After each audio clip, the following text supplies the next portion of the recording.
Hi, I'm Matthew Rayford. And I'm Javon Sage. And we are The Farmer and the Larder. We are accidental restaurateurs.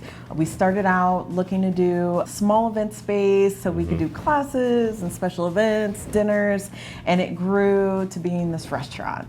The thought process was, what could we possibly come up with that was like extremely unique, different, not just dinner parties? And so we created this event space that was about local and sustainable and what our values were and what we believed in, which is, you know, good food and community go hand in hand. I'll probably put this right here in the oven for about 15, 20 minutes.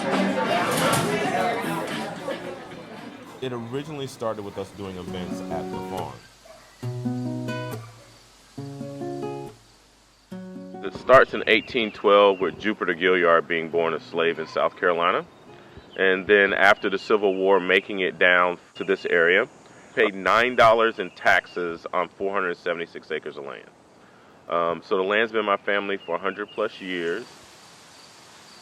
I'm African American, so that means a lot for me as a person. I'm the 6th generation to farm on this property. My children are the 7th to have planted, harvested, and eaten from a crop here. I moved back here about 5 years ago. I left in 1986. I joined the military.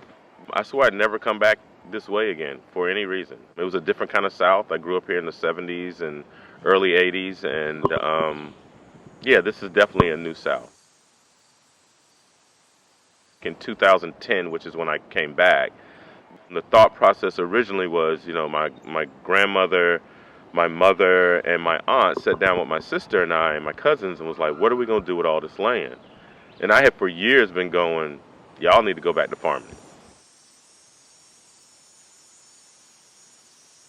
The first thing I thought about was like, where can I learn how to like farm organically? And I ended up attending UC Santa Cruz, the Center for Agroecology and Sustainable Food Systems. Technically, for about 7 years, I've been on the path to be to where I am right now. Part of her movement or understanding how to think about navigating down to this space was actually, you know, here I am a 6th generation farmer. Here I am a chef. Here I have this ability to be on my own family's land and doing events. And Javon was like, hey, we should do an event at the farm and see what it looks like. So our first event was cinema and cocktails at the farm. There was a film that Althea and I were both in that had to do with veterans transferring from having been in the military to farming. And we had never really worked together on an event. So we did this first major event. I mean, literally when the event was over, we were kind of sitting there like, we could do this right here. This was not as bad as I thought. Then Javon comes out with these amazing bitters that she brings down from Brooklyn, and she's like, oh, I've been making these bitters. But she was like, well, you know, I'm studying to be an herbalist. And I was like, yeah. She was like, well, this is what I do.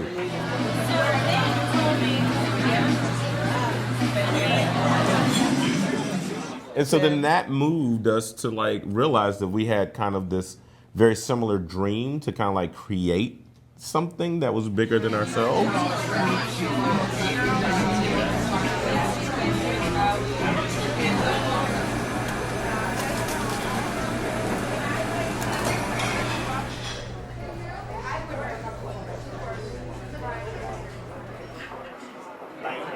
Welcome everybody to the Farmer and Larder, and for the first Wind Down Wednesday for March.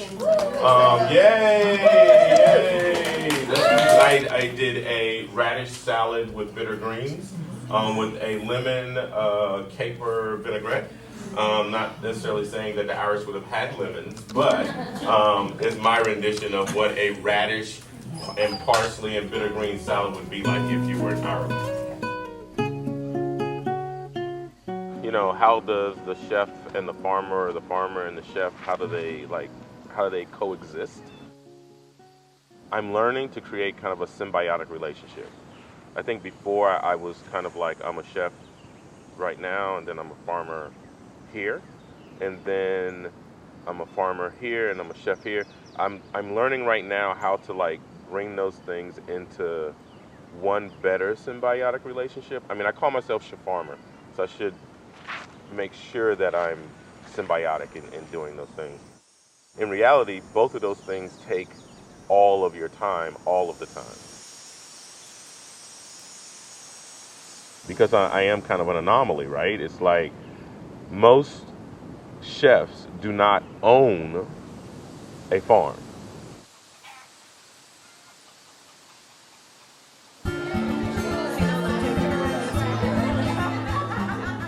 Developing the Farmer Larder was also, I think, a lot of Javon's brainchild in like, how do we have the conversation about it?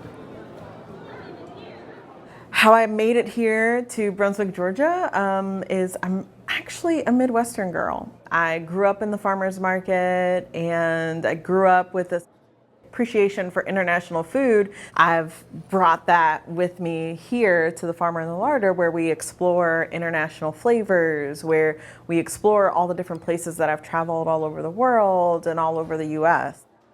I came down in 2014, and we started talking about what we were building here, the kind of space we'd like to cultivate, the kind of community that we'd like to cultivate, and what we wanted to do with food. And it was a long shot. There are days where it definitely still feels like a long shot. The restaurant industry is not for the weak of heart. And so we work on it. You can very easily do that. The thing is making sure you have enough chaperones so I don't have to pay attention to where all the pieces are. Going back. 1874. Right. So the land's been in our family since 1874. Didn't you have copies of that? 176.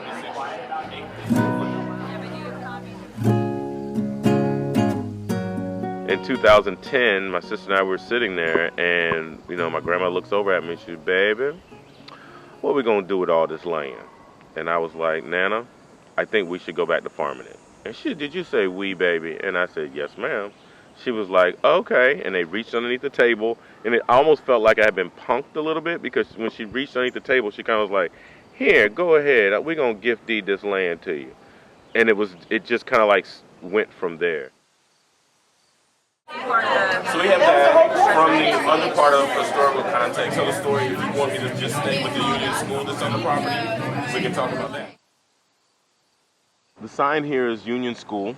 Talks about the Brookman Community School that was put here in 1907.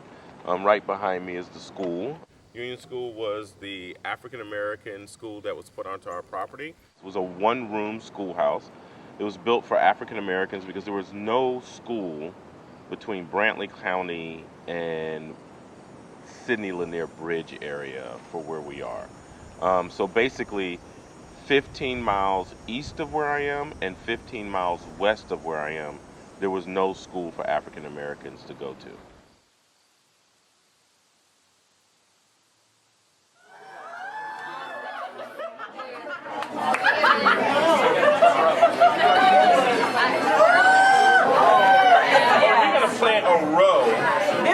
Be a wind down row. Yeah. Okay, good. So we make hot sauce, whatever peppers that are coming. I know, we don't even know what they are. We don't even know what they are yet. They're gonna be birthday peppers. Right. And what you call BDP? Let's be real, okay? We're gonna be on fire.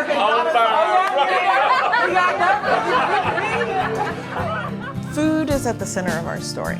We originally met in the middle of Torino, Italy during a 5-day Slow Food International Food Fest. Actually, you started calling me as soon as you landed in Germany. Right, so I landed in Germany. Hurricane Sandy was happening. And at that point in time, what originally happened was they started canceling everybody's flights. When I landed in Germany, I started getting these text messages of people's flights that were being canceled. So only thing I could think about was like, oh shoot, her staff people said that. So I called her. I was like, hey, are you okay? And she was like, yeah, I think I'm okay. And your flight didn't get canceled. No, I just had to take a side trip to Venice. Right, yeah. So to meet her other man. That's a whole nother story. They were trying to hook me up with this Italian lagoon farmer. There you go. So she meets me one night and we drink. And the very next day, she's in Venice with an Italian guy. Right, yeah. So this, we can tell what our life was like. We never ended up meeting up. Right. They refused to cancel my flight because I was flying with Lufthansa. And they're like, no, we are not canceling your flight. And I was like, please, please, please cancel my flight. So she can stay with the Italian Venice, guy. I'm having a good time. And that's why I will always fly Lufthansa, because they saved this right here. Because if they would have canceled her flight, she would have been with her Italian guy right now, probably. It'd be a much different story. Yeah, it'd be a much I different believe. story, right? Yeah, right. How many tomato plants do you have? Ours, Omaha. That's a bullshit. So for me, doing food work in New York City, from running gourmet cafes and coffee houses to becoming a food and farming advocate, you understand the challenges of being a small producer. A beginning farmer is anybody that's under 10 years. So I'm still under 10 years, and I'm constantly being thrown a curveball by Mother Nature. I mean, just this week alone, we had some freezing days that, I have some lettuce over there that don't look like lettuce anymore. What I'm really excited about, that as I do this and the better that it gets, I can leave a legacy for my children. They say a man does not plant an orchard for himself. He plants an orchard for his children.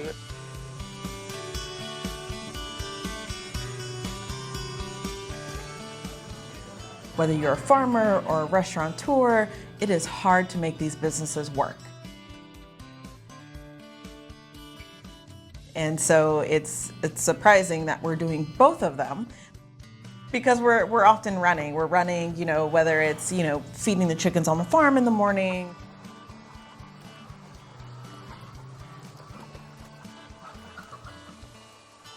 to, having our last guest finish up their meal at 10:30 at night. Our life has been extremely challenging, but I would not take away having been able to do it with her. I've had many dreams. I've had great dreams to do aspirational kind of stuff in life, but I've never quite had what I thought was the right person at the right time to help me to not put the pin in the balloon and pop it at some point, right? I know Javon is never going to purposely pop that balloon or purposely allow air to come out that balloon. She's like, take the dream, let's keep running with it. However, the only way we keep air in is if we do maybe this. do this right maybe we here. need to do this so we get enough air in it so your balloon you can continue to dream. I hate when we can't, but I can make it through those I can't times because I got Javon.